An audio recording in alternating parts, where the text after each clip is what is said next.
Alhamdulillah. Allahumma shalli ala Sayyidina Muhammad Rasulillah wa ala alihi wa ashabihi wa man tabi'ah, amma ba'd. Bismillahirrahmanirrahim.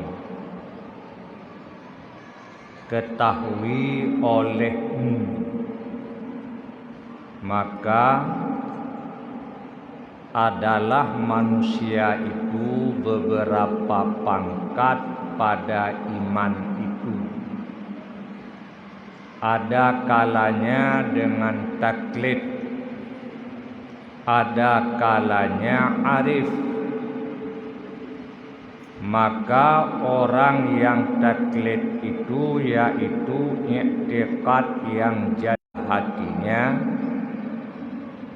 lagi membenarkan dia barang yang dikhabarkan dia, dengan ada imannya itu berbeda-beda pangkatnya.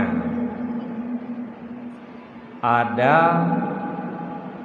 orang yang beriman itu imannya dengan taklid. Ada orang yang beriman imannya itu dengan ma'rifah. Ya, orang yang taklid dikatakan muqallid. Orang yang ada padanya ma'rifah dikatakan dengan arif. Iman dengan taklid itu berbeda-beda pendapat ulama.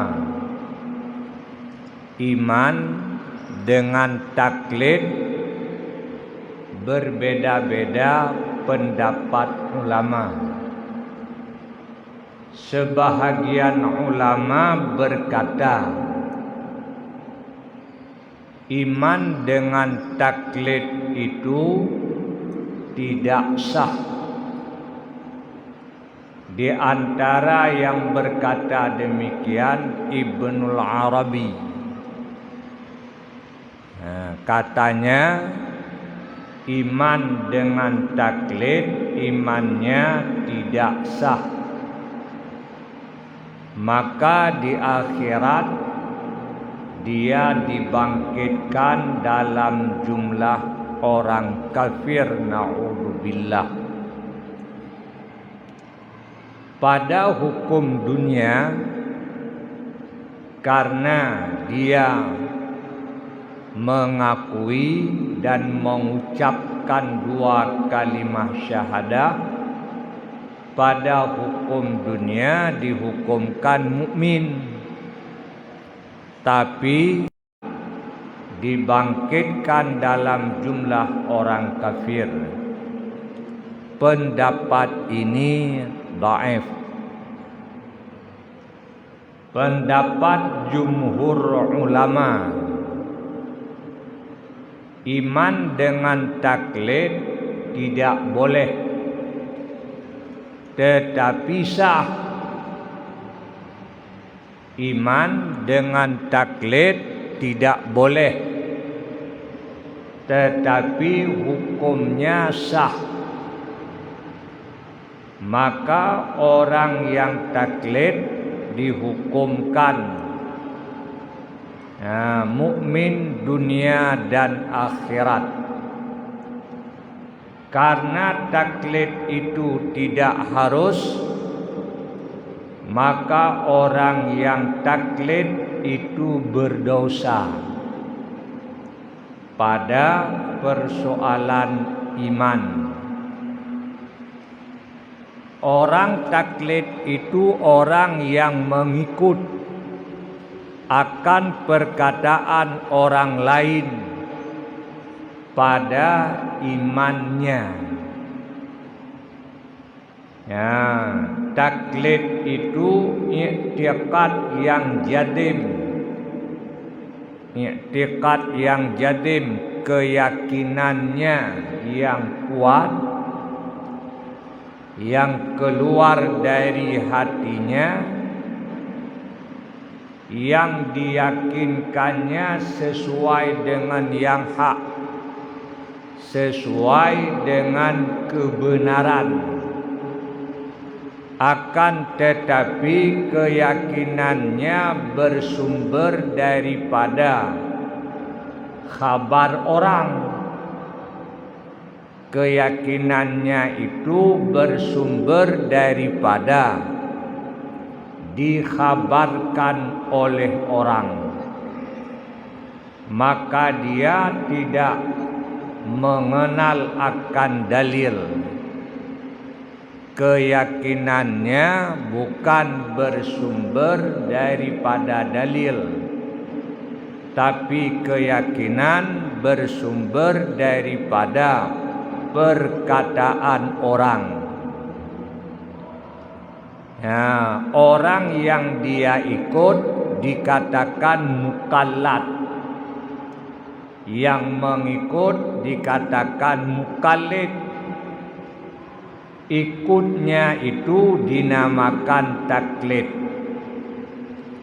Maka orang yang taklid pada iman, hendaknya dia memilih akan orang tempat dia bertaklid. Apabila salah pada memilihnya, maka imannya itu tidak sah. Kalau yang dia pilih orang yang salah pada keyakinannya, maka yang dia ikut juga salah. Maka imannya itu tidak sah.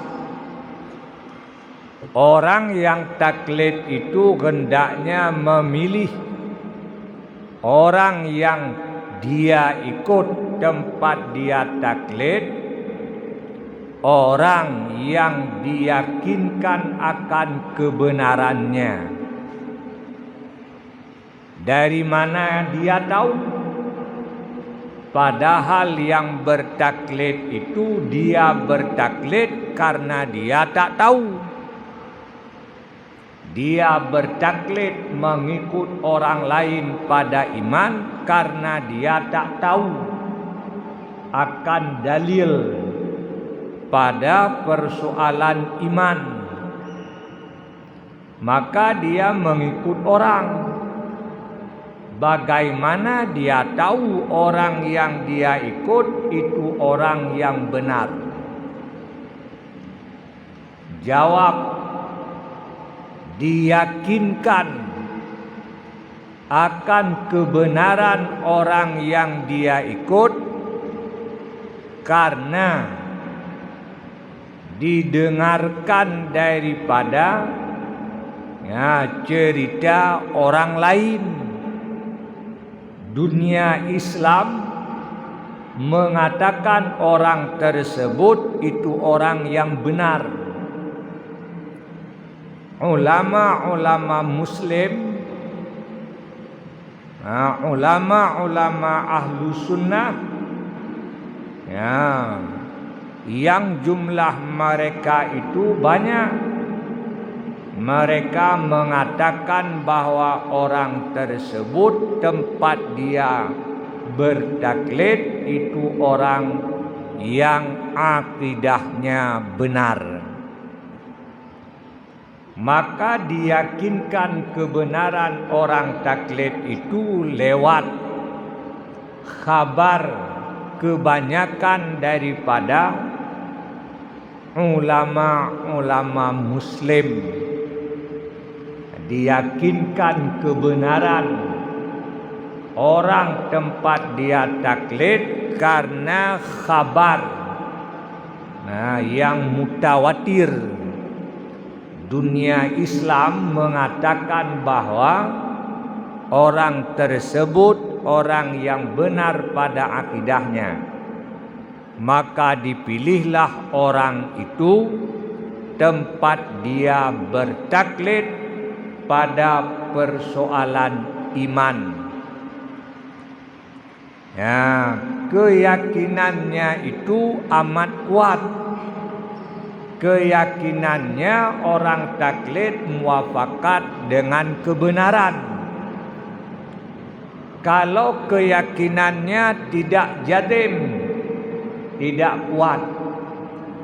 Bagaimana tidak jazim? Andai orang yang dia ikut berpindah dari akidahnya, dia yang mengikut tetap tidak berpindah dari apa yang telah diyakinkannya.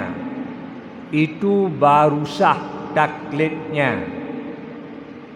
Tapi apabila masih ada di dalam hati pada keyakinannya itu, andai tempat dia bertaklid, orang tempat dia bertaklid berpindah dari keyakinannya, dia juga ikut berpindah. Kalau demikian, i'tiqadnya belum jazim, maka taklidnya tidak sah. Atau i'tiqadnya jazim tetapi tidak sesuai dengan kebenaran, maka taklidnya pun tidak sah, maka imannya juga tidak sah. Nah, ini orang taklid.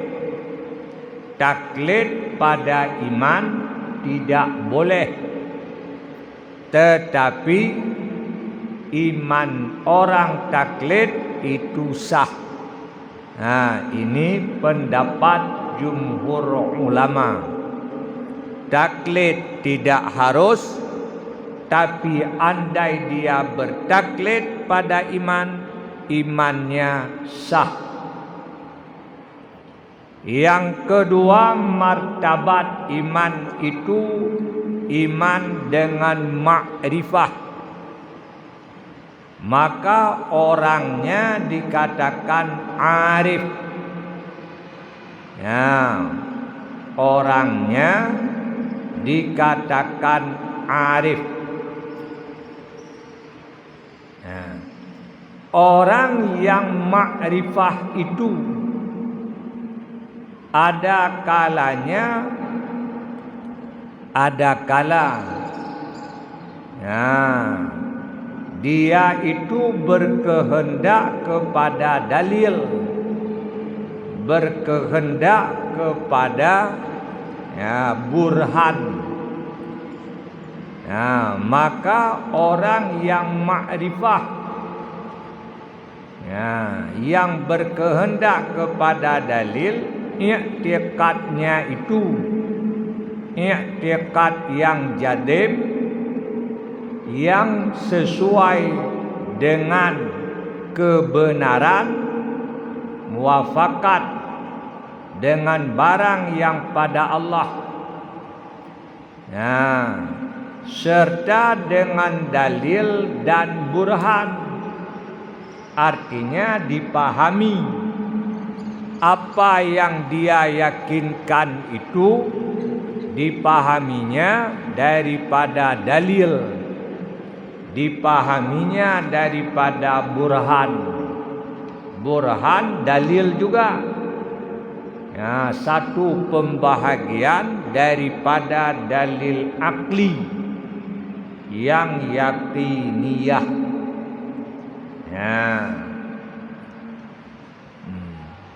Ma'rifah itulah awal perkara yang diwajibkan di dalam agama, seperti disebutkan di dalam Masailal Muqtadi, awaluddin ma'rifatullah.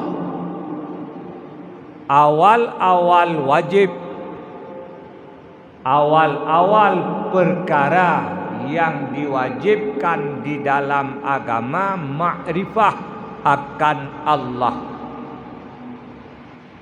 Kata sebagian ulama, awal perkara yang wajib pada Allah adalah nadar, berpikir pada dalil.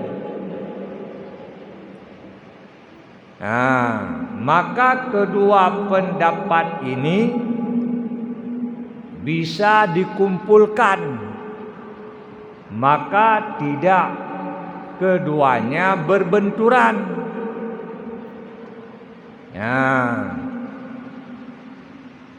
Cara mengumpulkannya,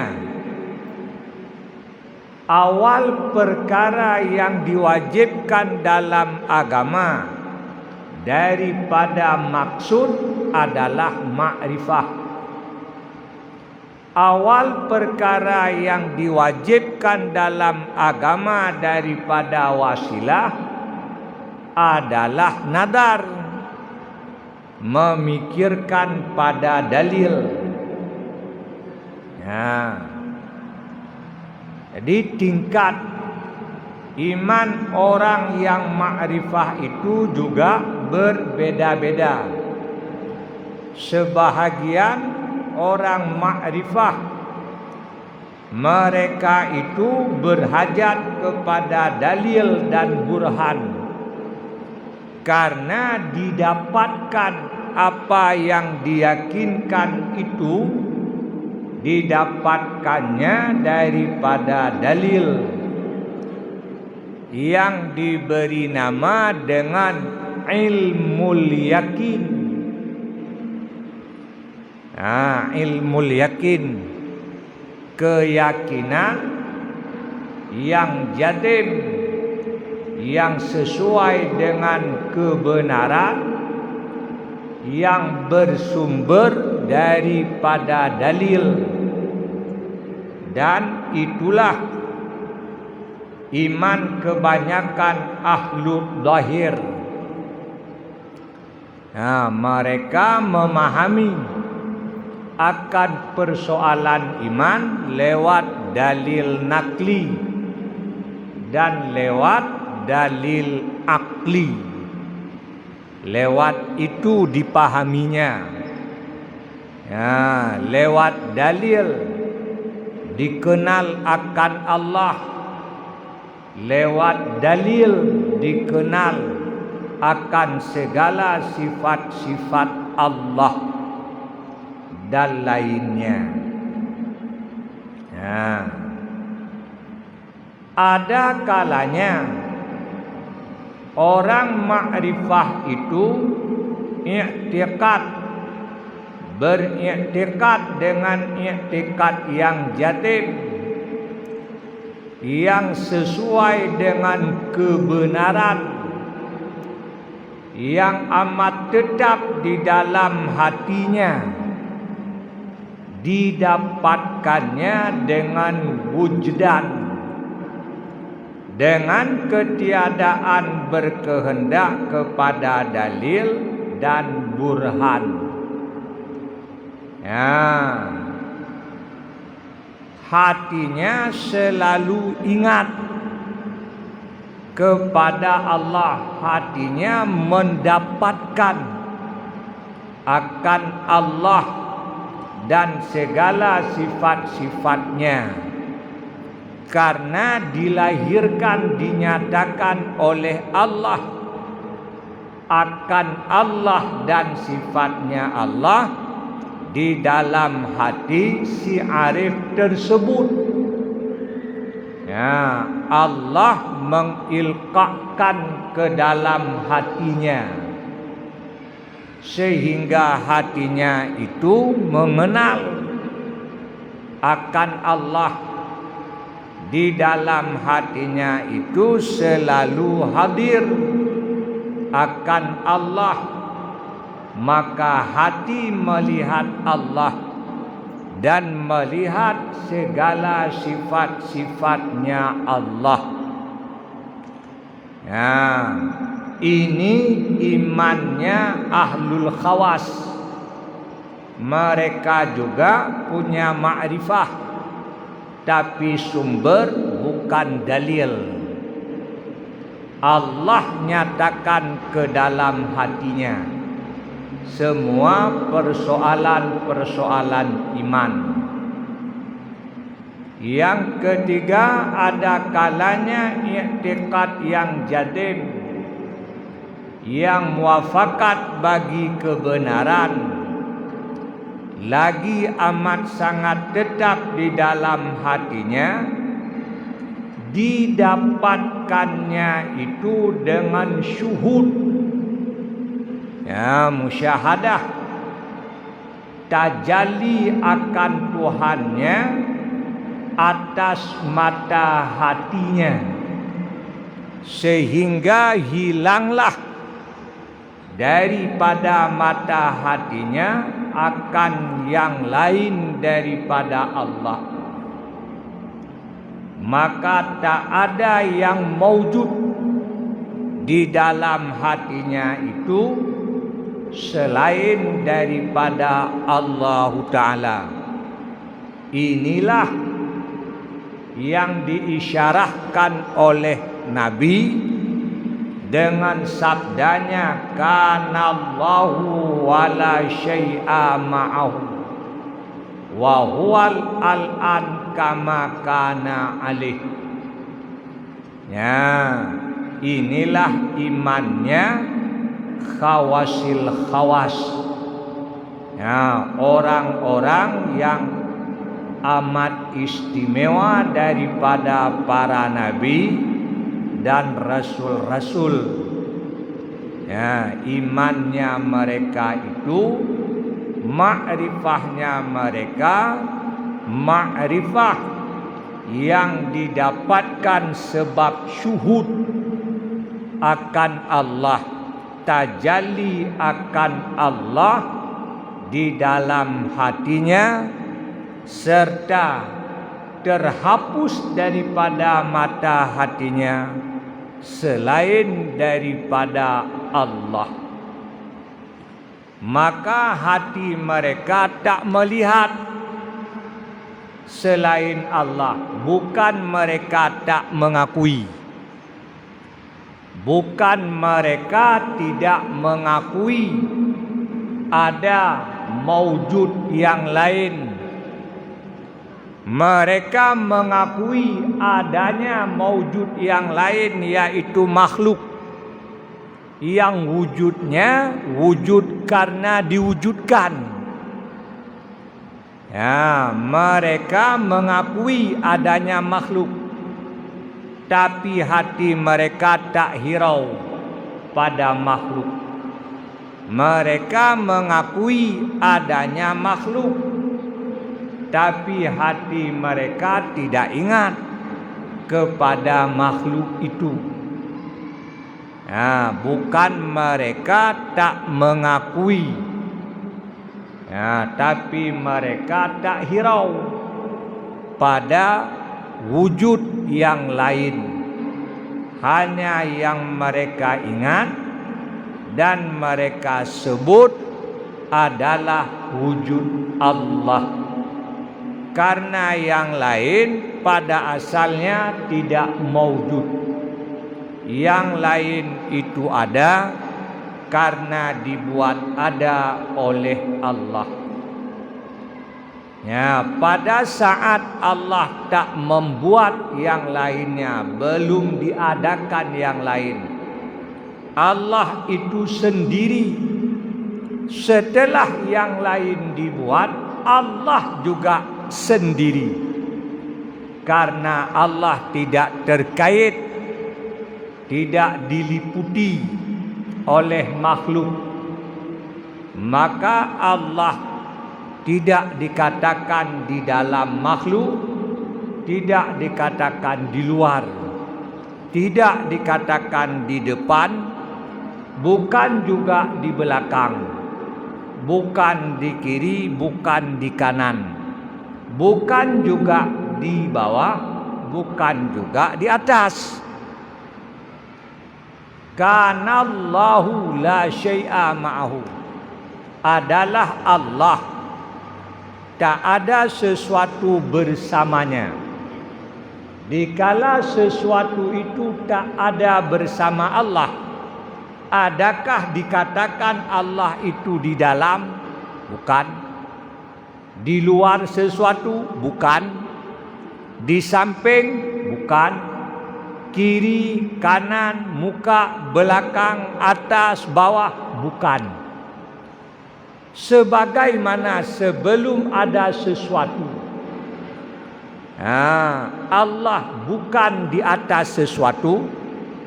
Setelah adanya sesuatu juga Allah bukan di atas sesuatu. Sebagaimana sebelum ada sesuatu Allah bukan di dalam sesuatu, setelah ada sesuatu itu juga Allah bukan di dalam sesuatu. Sebagaimana sebelum ada sesuatu Allah bukan di luar sesuatu, maka setelah sesuatu ini ada, Allah juga bukan di luar sesuatu itu. Maka tidak dikatakan Tuhan di atas langit, tidak dikatakan Tuhan di dalam langit, tidak dikatakan Tuhan itu di dalam alam, tidak dikatakan Tuhan itu di luar alam. Kemudian ditanya orang, bagaimana pengertiannya bahwa Allah itu di atas sesuatu? Jawab, makna Allah di atas sesuatu itu bukan jihad. Bukan jihad. Kalau Allah di atas sesuatu itu maknanya jihad, jihad atas, maka salah. Kalau dikatakan Tuhan di atas, saat kita sujud dengan kita lebih jauh. Kalau dia berada di sana, saat kita berdiri dekat dengannya, saat kita sujud jauh daripadanya. Tapi Nabi mengatakan, di saat kita berada di dalam sujud salat, Allah amat dekat dengan kita. Itu pertanda bukan di atas, dengan makna jihad. Tapi apa juga makna di atas sesuatu? Di atas sesuatu itu martabatnya. Di atas sesuatu itu ilmunya. Di atas sesuatu itu artinya jauh daripada jangkauan sesuatu itu terhadapnya. Allah di atas sesuatu artinya akal kita tak sanggup mengetahui akan hakikat zatnya, hakikat sifatnya, hakikat perbuatannya.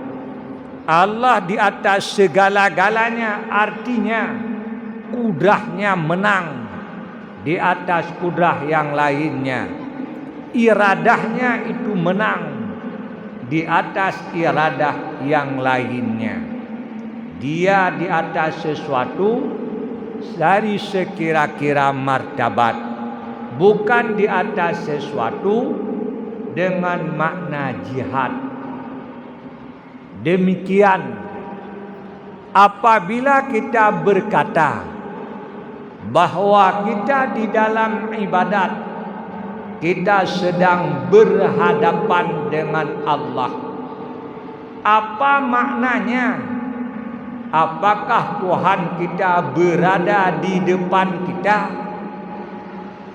Jawab bukan. Di saat kita berkata bahwa dikala kita berdiri di dalam salat, bahwa kita sedang berhadapan dengan Allah, apa maknanya Tuhan itu di depan kita? Jawabnya bukan. Kita sedang berhadapan dengan Allah artinya kita sedang berhadapan dengan perintahnya. Artinya kita sedang melaksanakan apa yang disuruhnya. kita sedang melakukan taat kepadanya. Bukan maknanya dia berada di depan. Allah tidak diliputi oleh sesuatu. Dan Allah itu tak berjihad. Allah itu bukan pada jihad. Maka bagaimana dengan kata orang Allah itu ada di mana-mana? Jawab, Allah bukan di mana-mana. Allah bukan di mana-mana. Kata orang Allah itu ada di mana-mana. Tetapi ingat, Allah Tuhanmu bukan di mana-mana. Karena dia tak bertempat. Tapi pakai bancik makna Allah ada di mana-mana. Artinya di mana-mana itu ada dalil. Yang oleh dalil mengingatkan engkau pada Allah. Di mana-mana itu ada dalil. Yang dianya menunjukkan akan kamu akan Allah. Ya, maka di mana ada dalil dikatakanlah di situ ada madlul. Sebenarnya madlul tak ada di situ. Yang ada di situ dalil. Di bumi ada dalil yang menunjukkan kepada Allah. Di langit ada dalil yang menunjukkan akan Allah. Di utara ada dalil, di selatan ada, kiri, kanan, muka, belakang, atas, bawah. Maka di mana-mana ada dalil yang menunjukkan kepada adanya Allah. Maka dikatakanlah di mana-mana Allah itu ada di mana-mana. Sebenarnya bukan Allah yang ada di mana-mana. Allah tak bertempat. Yang ada di mana-mana itu dalil yang menunjukkan kepada Allah.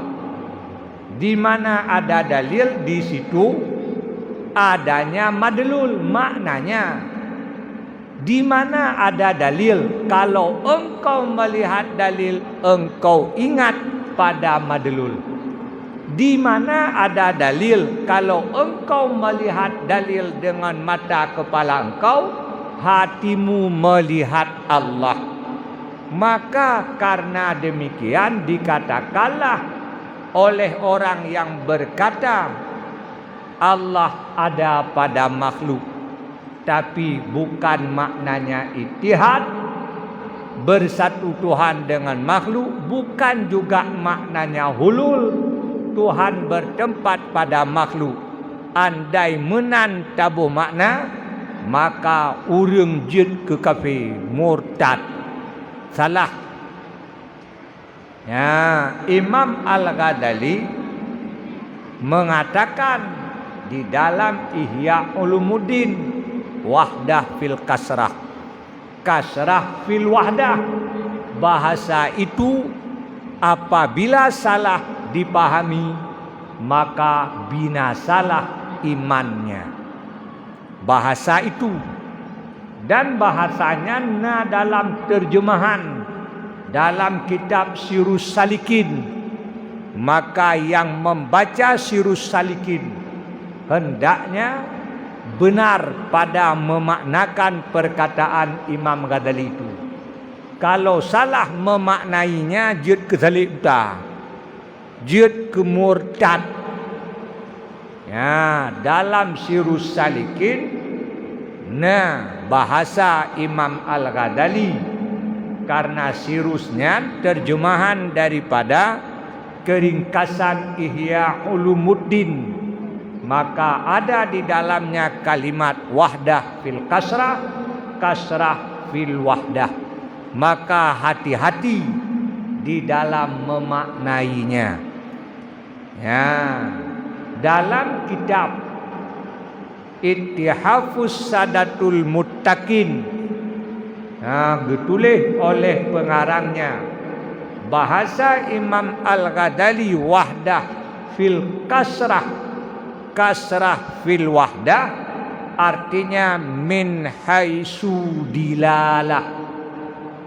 Geoi dalam ittihaf, geoi jih dengan min haitsu dilalah, dari sekira-kira dilalah, bukan ittihad, bukan juga hulul. Itu persoalan yang perlu diperhatikan. Bila kita membaca Ihya atau membaca Sirus Salikin atau membaca kitab-kitab yang lain yang di sana tertulis,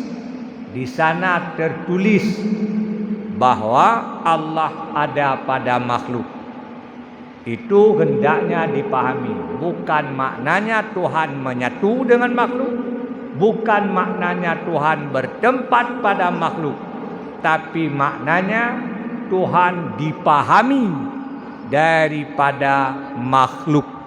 Karena makhluk itu dalil, ia menunjukkan kepada madlul, yaitu Allah.